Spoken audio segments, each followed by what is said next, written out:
Assalamualaikum warahmatullahi wabarakatuh. Halo semuanya, saya Yuni Sulistiawati, kelas 1C dengan nomor induk mahasiswa 20049. Hari ini saya akan mempresentasikan sebuah materi yang berjudul enzim. Kita langsung saja yuk ke pembahasannya. Apa itu enzim? Yang pertama, definisi enzim. Kata enzim berasal dari bahasa Yunani, enzime, yang berarti di dalam sel. Tahun 1978, Wilhelm Kuhnke yang merupakan psikolog asal Jerman mendeskripsikan enzim sebagai proses. Kemudian, istilah enzim digunakan menjadi biokatalisator yang berfungsi untuk mempercepat reaksi biologis tanpa ikut reaksi. Sederhananya, enzim adalah katalis yang membantu percepatan reaksi biologis. Lalu yang kedua, struktur enzim. Struktur enzim tersusun atas dua bagian, yaitu apoenzim dan gugus prostetik. Apoenzim merupakan enzim yang tersusun dari protein. Apoenzim adalah jenis yang paling mendominasi dari semua struktur enzim yang ada. Sifatnya yang labil menjadi mudah berubah apabila dipengaruhi suhu dan pH. Sementara gugus prostetik adalah enzim yang tersusun dari non-protein. Berdasarkan bahan penyusunnya, gugus prostetik terbagi menjadi dua, koenzim dan kofaktor. Koenzim tersusun dari bahan organik. Tugasnya memindahkan zat kimia dari satu enzim ke enzim lain. Contohnya FADH, NADH, dan vitamin B. Kofaktor tersusun dari bahan anorganik, contoh kelor dan kalsium yang mengoptimalkan enzim. Petialin dalam menguraikan molekul gula kompleks. Selanjutnya, penggolongan dan klasifikasi enzim. Enzim diklasifikasikan berdasarkan reaksi mereka dalam sebuah mengkatalisis yang menjadi 6 kelompok, yaitu oksidoreduktase, transferase, hidrolase, liases, isomerase, dan ligases. Lalu yang keempat, fungsi enzim. Enzim membantu mempercepat reaksi kimia dalam tubuh manusia. Enzim mengikat molekul dan mengubahnya dengan cara tertentu. Enzim sangat penting untuk respirasi, mencerna makanan, mendukung fungsi otot dan saraf, serta masih banyak ribuan fungsi spesifik lainnya. Enzim adalah fasilitator hebat kehidupan. Mereka menciptakan kondisi yang diperlukan agar reaksi biokimia terjadi dengan cepat. Nama umum yang digunakan ahli kimia untuk entitas kimia yang meningkatkan kecepatan reaksi adalah katalisator. Enzim adalah katalis biologis. Mereka mengkatalisasi reaksi kimia yang terjadi di dalam makhluk hidup. Yang kelima adalah sifat enzim.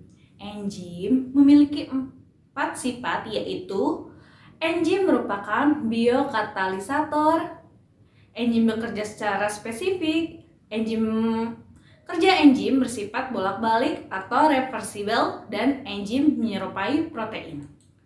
Sifat enzim yang pertama, enzim merupakan biokatalisator.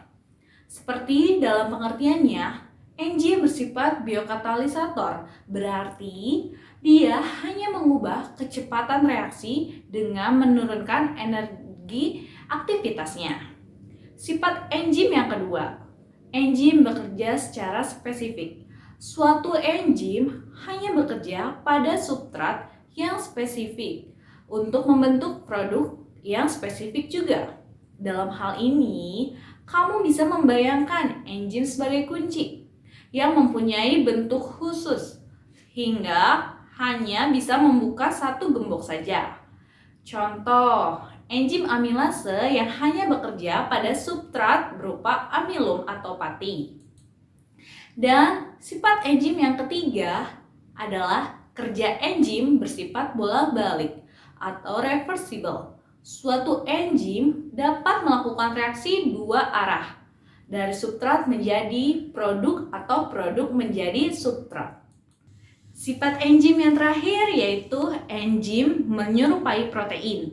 Ada beberapa sifat enzim yang menyerupai karakter dari protein, yaitu bekerja pada suhu optimum, kinerja menurun dalam kondisi asam kuat atau basa kuat, kinerja menurun pada pelarut organik, terdenaturisasi pada suhu panas, dipengaruhi oleh aktivator atau pemicu, inhibitor atau penghambat, dan konsentrasi substrat.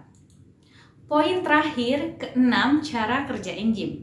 Cara kerja enzim dalam mempercepat reaksi kimia adalah dengan cara berinteraksi bersama substrat. Setelah itu, substrat tersebut akan diubah menjadi sebuah produk.